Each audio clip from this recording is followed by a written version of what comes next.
So what is piggybacking? Piggybacking basically is when one corporation has excess distribution capacity and wishes to be able to fill that distribution capacity and use it to its maximum benefit. So, piggybacking has two players.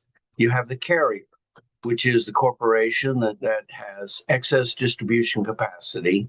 They don't necessarily wish to minimize that or to lower their price by cutting it, and they wish to be able to use it to its maximum benefit. The next is a company called a rider. And a rider is a company that needs distribution in that particular area and may not have the capability to create their own channels. This might be a corporation that has come up with a new idea or does not exist in the United States and wishes to be able to distribute here, but unfortunately, they don't have any venues or avenues or ways to get in. Usually, these are corporations that are very sympathetic. In other words, they are in similar or the same industry. So the example I used in is generally as Pfizer. So Pfizer is a large medical or distribution distributor of medical um, uh, drugs in the United States and, of course, worldwide as well. Um, they have connections to Walgreens and Rite Aids and all of those across the United States. Let's say that Pfizer wishes to add on the line of homeopathic medicines. Those would be similar, but not exact. So this would be, let's say, ginseng tea and those kind of things.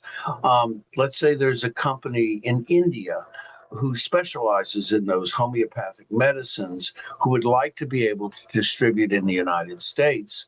So they would like to be able to find a way of getting in, and they may not have the money to be able to make that possible. They would be the writer. And so, what piggybacking means is that the writer would bring their products and they would distribute them through the carrier's distribution channels. The carrier would pick up money basically on how many units they sell or how many units they actually distribute. It's a win win situation for both corporations. For the carrier, it means that this excess capacity that they have is being used to its fullest. For the rider, it means that they can get into particular markets where it would not have been possible. And so this is piggybacking, and it is a win win situation. So, what is reciprocal piggybacking? Reciprocal piggybacking is when two corporations use each other's channels.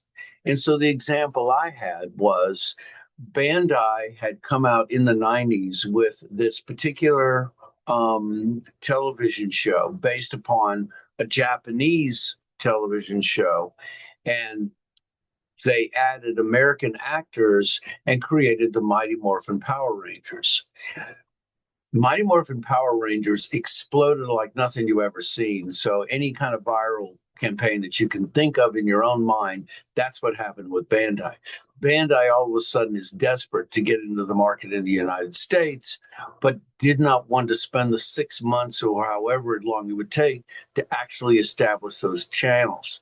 And so what Bandai did was they went and knocked on the door of Mattel in the United States and said, hey, we want to be able to distribute this product. Would you do it for us?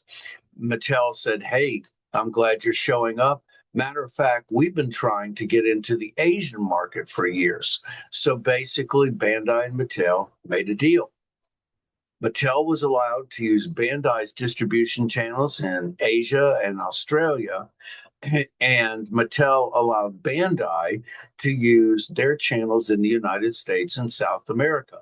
This is reciprocal piggybacking, two corporations using each other's distribution channels. It was a win win situation for both corporations. It allowed Mattel now, they actually have a factory location in Japan, and they're making goods for the Asian market in specifics. And so, this, in essence, is what piggybacking is. Piggybacking is a win-win situation for both corporations. And in the reciprocal piggybacking, it is a somewhat deeper relationship in which both groups get to use each other's channels and achieve an order of success.